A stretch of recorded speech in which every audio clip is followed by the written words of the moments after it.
Hi guys, and welcome back to my YouTube channel.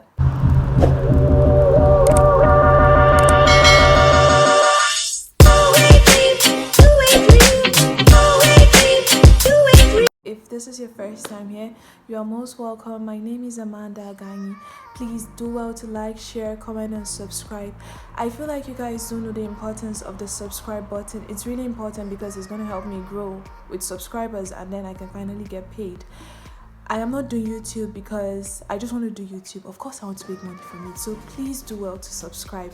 And if you're a returning subscriber, you're most welcome. So over the week, apparently, I turned a year older. Yay! And for all of you who took out time to wish me and celebrate with me, I really do appreciate it. We're still under the lockdown in the city, so there wasn't really much to do, but it was still so amazing. I thank you guys so much. I really do appreciate it. So without wasting your time, we're going to get right into today's video. In today's video, we'll be talking about the cost of living right here in northern Cyprus. So yeah, there are affordable countries out there you could possibly stay in. We talk like Poland, Russia, Vietnam. Oh, even what do they call that country? I've forgotten, but those are just a few examples, right? So yeah, there are very affordable countries you could stay in, and it happens to be that northern Cyprus is one of them. So today we'll be talking about the cost of living, and of course cost of living entails transportation, your education, healthcare, feeding, and of course the cost of having fun right here on the island. So the first thing we're talking about is feeding. If you are someone who likes to eat out a lot or order food a lot from outside, you are bound to spend a lot of money on the island. More economical if you buy in bulk and then you prepare your food by yourself. Okay, let's take for instance Dynasty. It's a restaurant right here. Imagine a pack of food from there is about 48 Turkish lira. Let's just say 50 TL. Let's make it a round figure. And you're supposed to buy a pack of food from Dynasty, let's say 5 days a week. Okay, you're spending 250 Turkish lira 5 days a week. By the time a month is over, you've already spent 1,000 Turkish lira on just food, when you could go and get ingredients and come prepare something good that could last a really long time.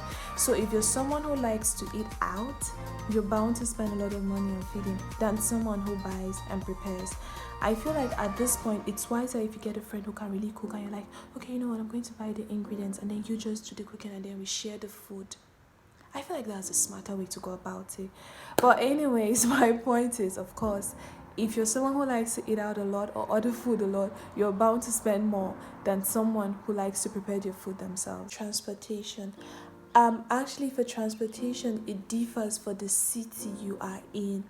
Like for my own city, I live in Nicosia, right?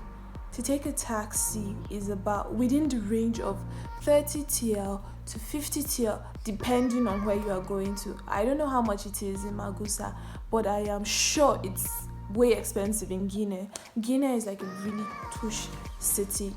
Not like other places are not really nice, but there's just something about Guinea. Guinea is like the Abuja of Nigeria. So of course you could take a taxi or there is public transport. Public transport is so cheap, for goodness sake. Like you can go on a very long trip for just like 4 TL, 12 TL, depending, 16 TL. Like a trip from here to Guinea by public transport is like 16 TL or 20 TL.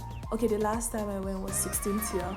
But then if you're taking a taxi to Guinea, right, it will cost you about 150 TL or more. The difference is so much. Like how do you go from like 16 TL to 150 TL and it's the same destination? So yeah, transportation is very affordable here. If you look to use like public transport, you can get to wherever you want to get to. And the thing is that the public transports are safe. Moving forward, another thing we'll be talking about is the healthcare center.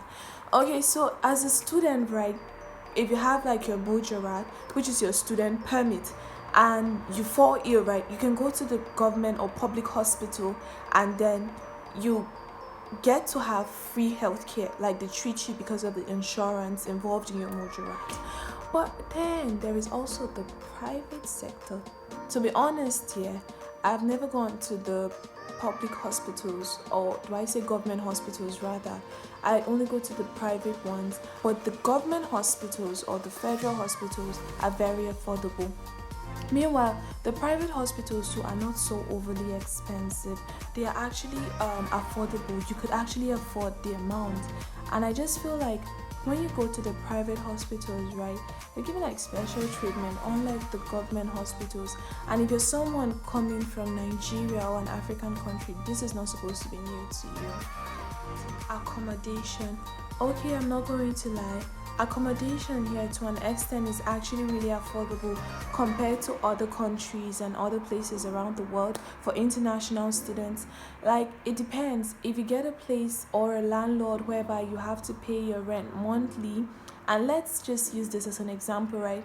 You get a room where you're sharing, and let's say the room cost about 800 Turkish lira, right?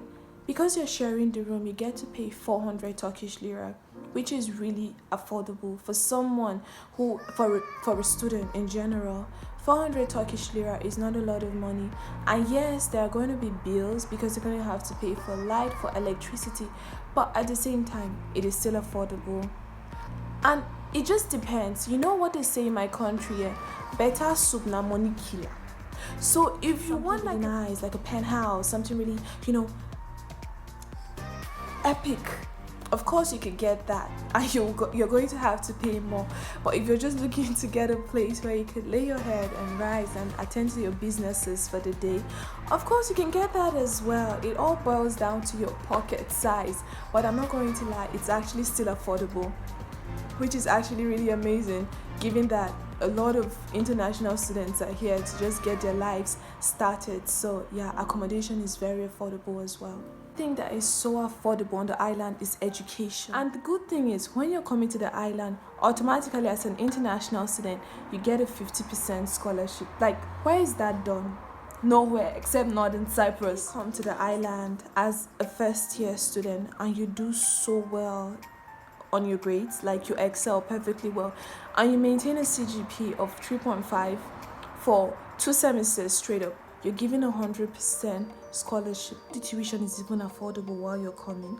You're given the opportunity to pay in installments. So you could actually take a 2 installment plan, a 3 installment plan, 4, 5, 6 installment plan, and you pay in 6 installments. How good can it get? For goodness sake, it's affordable. And this is something that you don't really get in other countries. So it's just something that is really remarkable about the educational system right here in Northern Cyprus. The last but not the least on my list is having fun here. There are so many places you could go to and there is so much fun you could have, but yet it is so affordable. It doesn't cost much to have fun on the island. Like the time I went bowling, it was just 15 TL, if I'm not mistaken. That is so affordable, and then you can bowl. Like, even with the boat cruise and visitation to like nice places. Like, if you have any questions or you're confused about anything, please do well to let me know, and I will try to reply you as soon as possible. Do well to stay safe, stay indoors, and try to be safe as well. I love you guys so much, and I will see you in my next vlog. Kisses.